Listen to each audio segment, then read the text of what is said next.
poderia explicar o invitatório? Sim, o invitatório ele está bem explicadinho lá na instrução geral, no número 34 da instrução geral, que diz assim sobre o invitatório.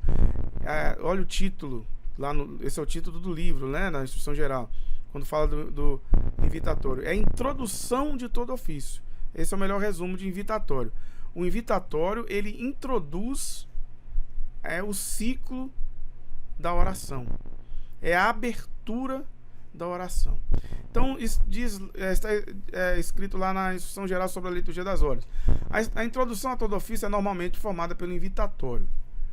Este é constituído pelo versículo: abri, Senhor, os meus lábios, e a minha boca anunciará vosso louvor.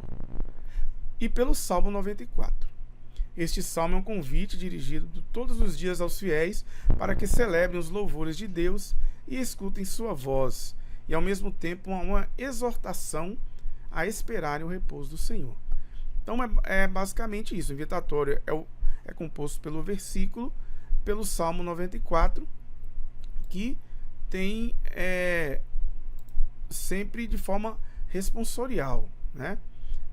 Vai ser dito aqui na frente.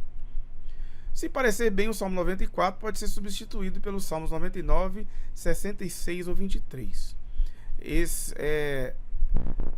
Essa é uma novidade, né, na reforma da liturgia das horas.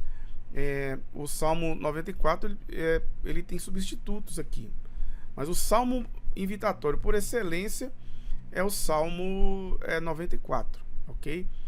Que pode ser eventualmente substituído por um desses três.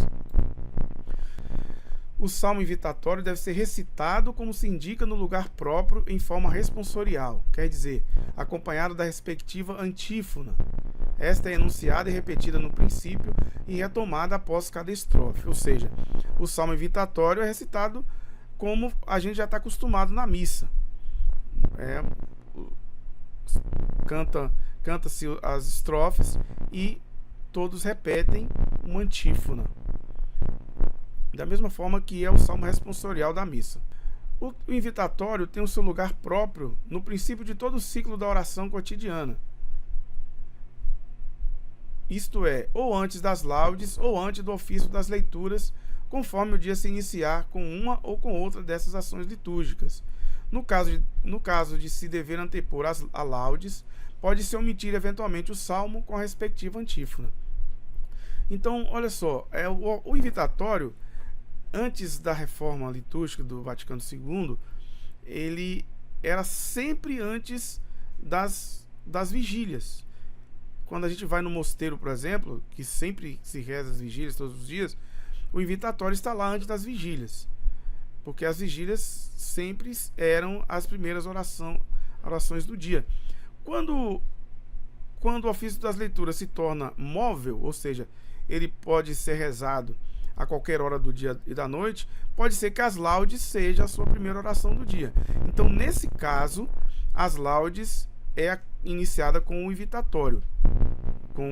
Não rezamos o Vinde, ó Deus, em meu auxílio nas laudes, quando ela for a primeira oração do dia, que imagino que seja a primeira oração da maioria das pessoas. Então, as laudes, sempre que ela for a primeira oração do dia, ela é antecedida do invitatório. E aí a gente omite o Vinde, ó Deus. Ok? Então, algumas pessoas perguntam aqui, por que no nosso canal não tem um invitatório antes das laudes? Porque o invitatório está móvel, né? Ele está lá no canal, o invitatório, mas ele pode ser usado para rezar antes do ofício das leituras ou antes das laudes. Por isso que a gente sempre coloca separado do invitatório. As antífonas do invitatório variam conforme os dias litúrgicos, como é indicado em seu lugar próprio. Ok? Então, é isso. O invitatório, ele acompanha ou o ofício das leituras ou as laudes. Ele é móvel. Outra pergunta aqui também sobre o invitatório precisa rezar o invitatório nas laudes? Como eu falei, se as laudes for a primeira oração do dia, você vai recitar o invitatório antes das laudes. Agora, Nas laudes, observe no final aqui do número 35. No caso de se dever antepor a laudes, pode-se omitir eventualmente o salmo com a respectiva antífona. Ou seja, antes das laudes é facultativo a recitação do salmo. Embora seja muito bom, é claro, recitar o salmo. Mas você pode rezar só o versículo: abri os meus lábios ao Senhor e minha boca anunciará vosso louvor. E rezar direto o hino. Ou seja, não rezamos o vinde, ó Deus, em meu auxílio, tá bom? Então, se rezar as laudes como primeira oração do dia, você precisa iniciar com pelo menos o versículo do invitatório, o abrir os meus lábios ao Senhor.